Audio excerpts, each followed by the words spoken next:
Welcome to Sustainability Made Easy, the podcast that gives practical sustainability tips for your SME business. With me, your host, Jade Pluck.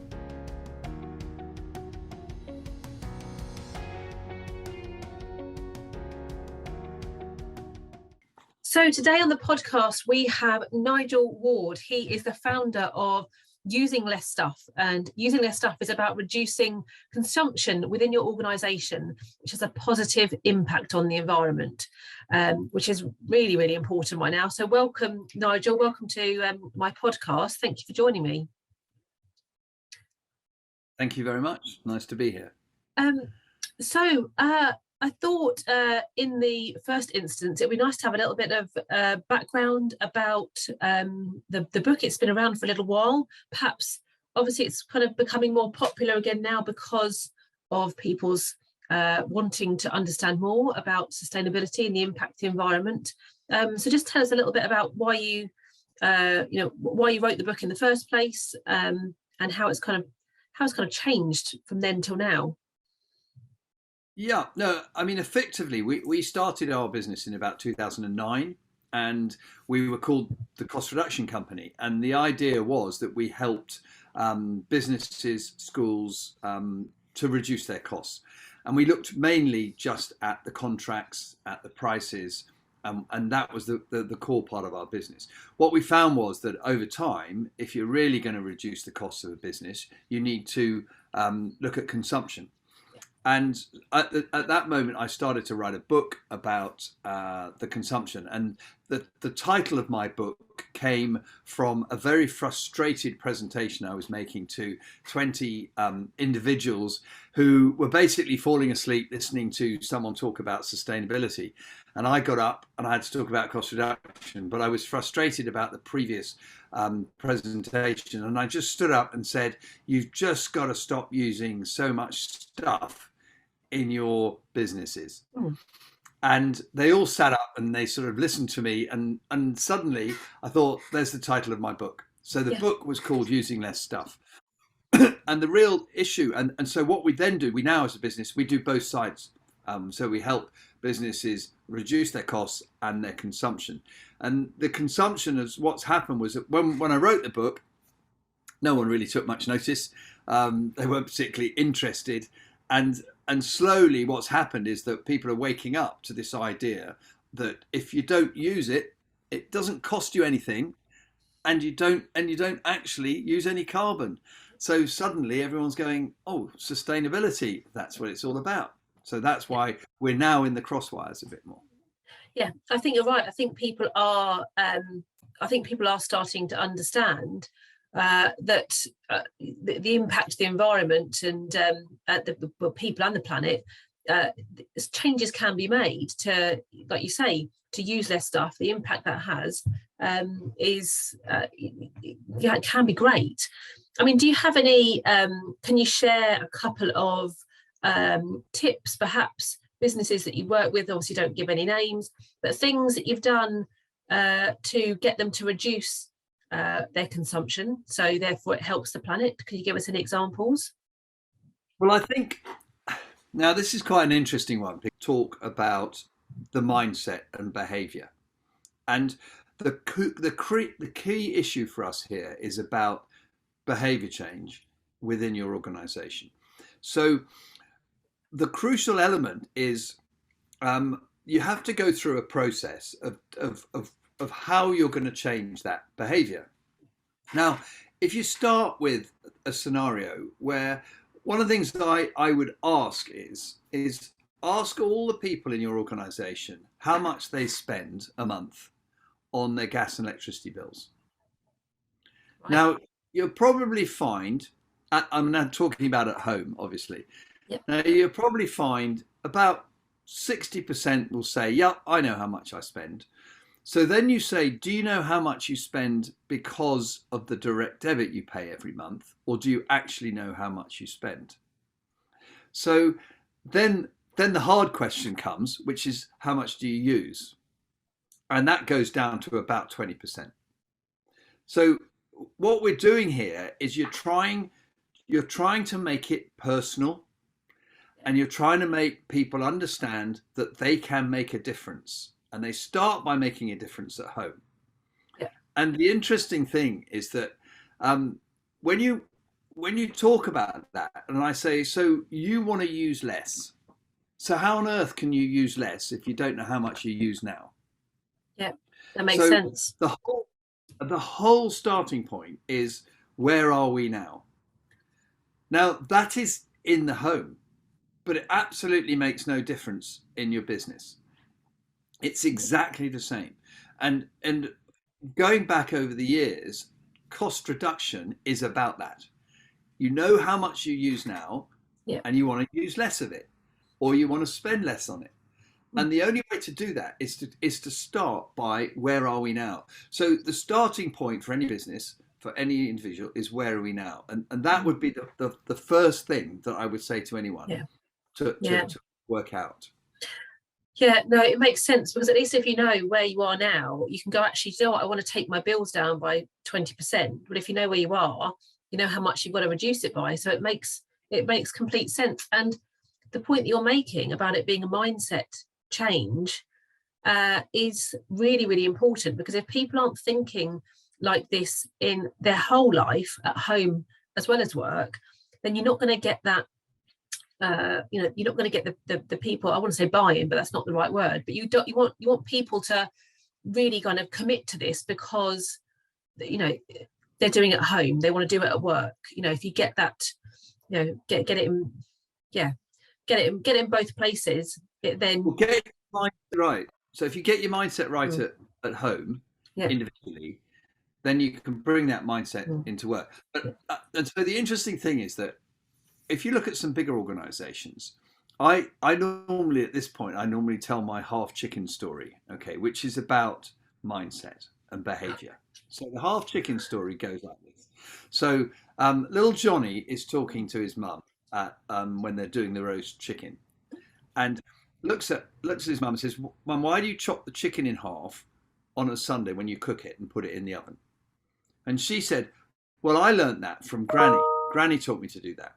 So he thinks, right, okay. So he rings up Granny and he goes, "Granny, why do you chop the chicken in half before you put it in the oven on a Sunday?" And Granny goes, "Oh, I was taught that by Great Granny." And Great Granny sort of goes, so then, luckily for him, Great Granny's still alive. So he phones up Great Granny and he goes, "Great Granny, why do you always chop the chicken in half on a Sunday when you cook it?" And she starts laughing on the phone. And she goes, "They're not still doing that, are they?" And he goes, "Yes. So why did you do it?" She said, "I used to do it because the oven was too small." Now, the principle of this is that's how we live. And the problem with this whole issue of where we're going on sustainability is we've never done it like that. No. We've always done it the other way. And what tends to happen is that everyone sort of thinks, we're just incompetent because we're still using all this stuff and we're still behaving this way. But when you've been brought up, change that mindset. And for me, the biggest thing that we can do to try and change in the sustainability world is to get people to think differently and start thinking it's not their fault. It's not their fault, because people have been brought up, as you get more successful, your car gets bigger. You get the big the big Range Rover, and once you've got that, you've made it. But actually, now what needs to happen is to say, well, when you've made it, you buy yourself a really good electric car. Go and buy yourself a Tesla, then you've made it. Not buy yourself a big, guzzling Range Rover. And so, but that's how we've all been brought up. And people sit there and go, the more successful you are, the bigger your house is, and the more stuff you have. And actually, that's what needs to change. Yeah, no, you're right. And it is going to take time. Like you say, we've grown up, my generation, the generation above, have grown up in this mindset. So it is going to take time to change. I guess it just needs to happen we don't have forever to get people's minds changed. So that's why I think having people like you, people who are very knowledgeable about the subject, can kind of help people and help them along the way. Because it does need, a change in mindset, does need to happen. So yeah, no, And we need reminding. We need Mm. reminding all the time. It is an issue. This, and it's and interestingly, we've got a sort of an online program which we do for schools, and part of that program is a monthly mentoring.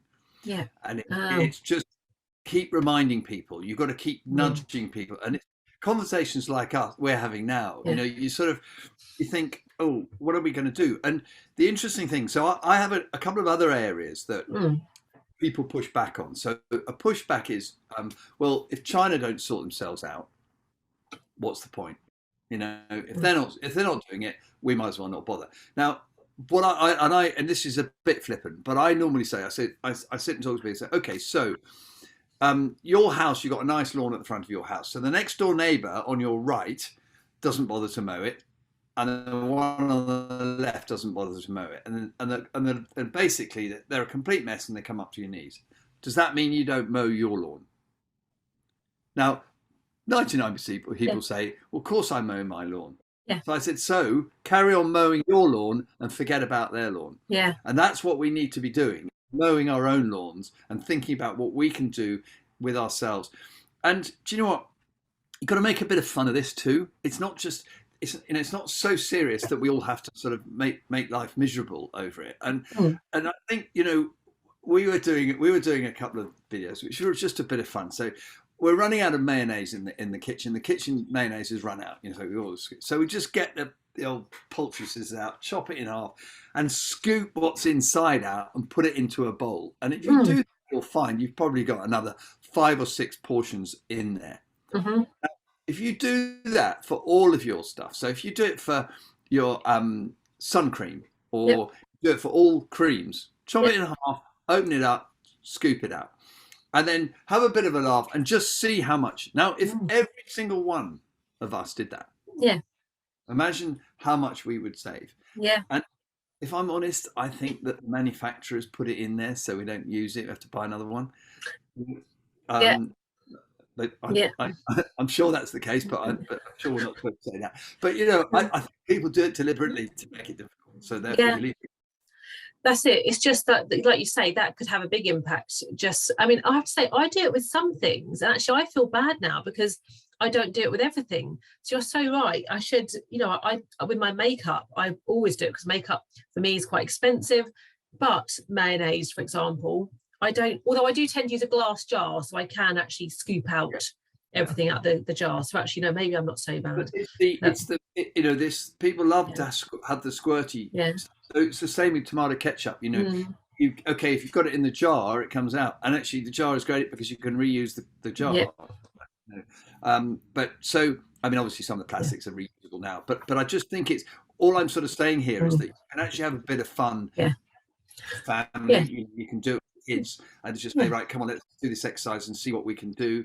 And I think that's the type of thing that we need to be thinking. And I think the other thing that I think is worth thinking about is this business of the why. And this comes back to the half chicken story. We need to question why we're doing things and why we're doing things that way.